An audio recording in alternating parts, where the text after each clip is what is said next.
Hello, welcome to another episode of Thy Truth. As we know, relationships can be so beautiful and still go through difficult times. It's not uncommon.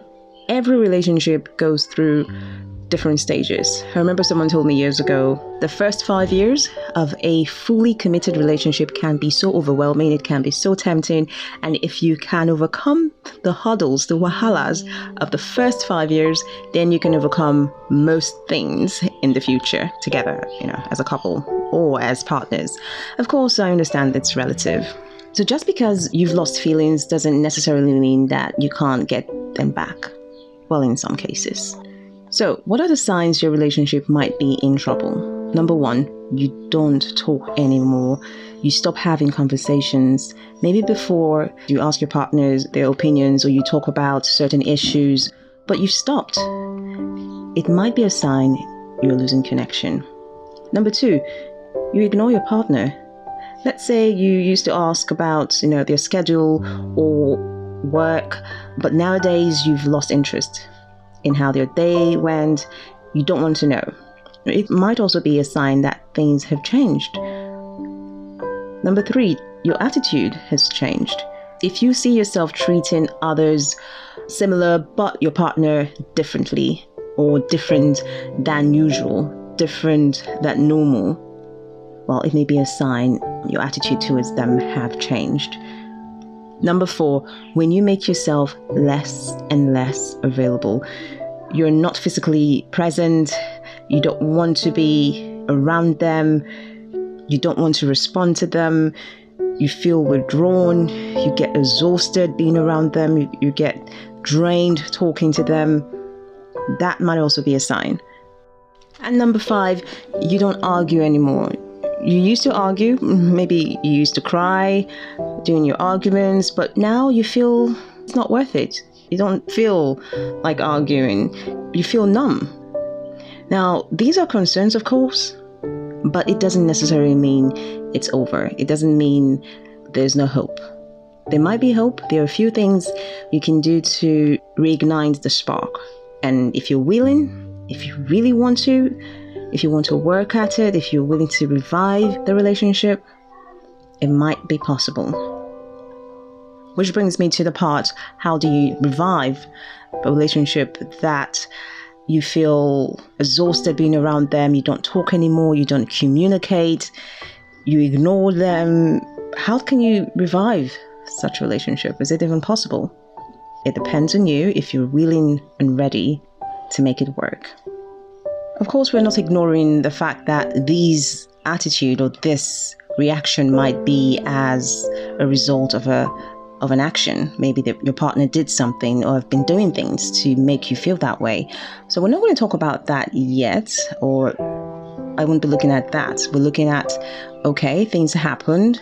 It feels like you've lost interest in doing things, in communicating with your partner and doing other stuff with your partner. So how do you reignite that flame? Number 1, I would reminisce. I would go through pictures.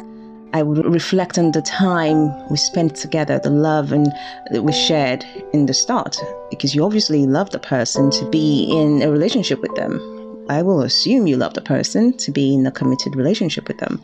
So take some time to reflect on why you love them, why you got into a relationship with them in the first place. Pay attention to things they do that brings smile. That, is it their sense of humor? Is it how spontaneous they are? Is it whatever it is, whatever quality they have that drew you to them in the first place? Reflect on it. Number 2, maintain a supportive relationship with your partner's interest. And this is where I have actually seen some relationships where the husband, so I'll just put partners, they're no longer interested in each other's interest. So he would sit down to watch the football game or to play a video game, and she would rather be in the bedroom doing whatever she's doing. They ignored each other's interests. They didn't spend time, they didn't make the effort to spend time with each other as they used to in the early stage or stages of their relationship. Support your partner's interest. Spend quality time together. Don't forget what it felt like. Maintain and support you and your partner's interest. Okay, number 3, learn, if you can, learn to appreciate and respect your partner. We all have flaws. We all have wahala. We have our own baggage, our own issues. Agreed.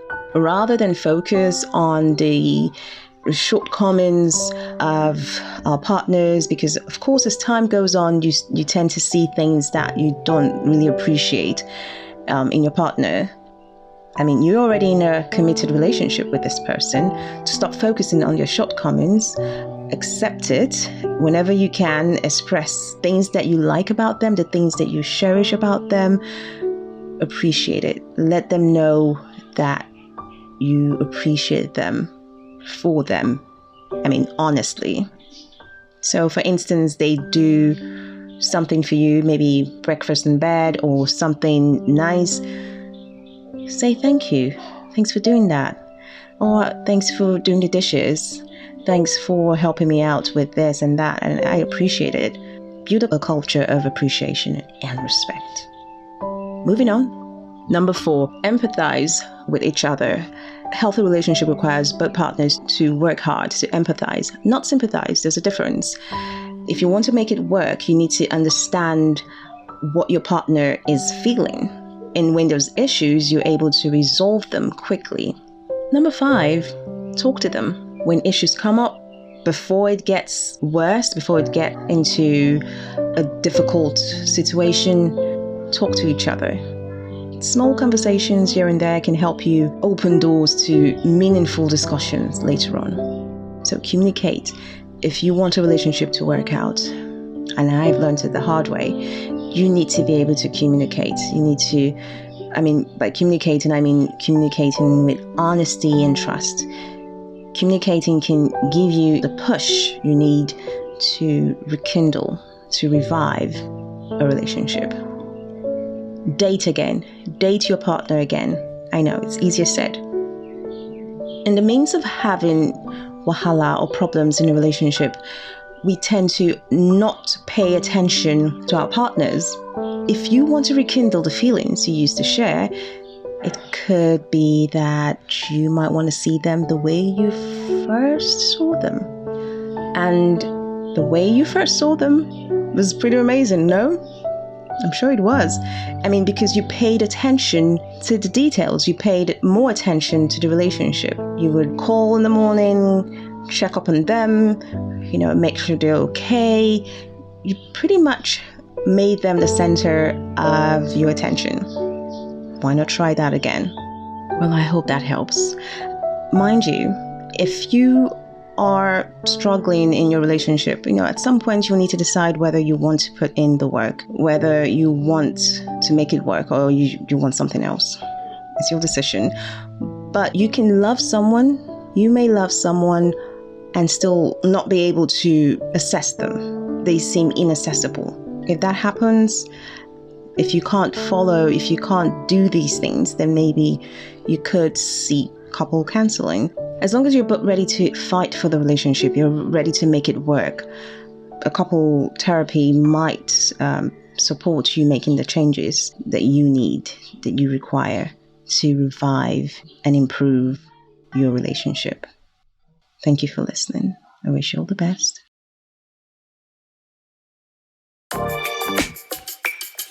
Meet you again at another episode of Thy Truth.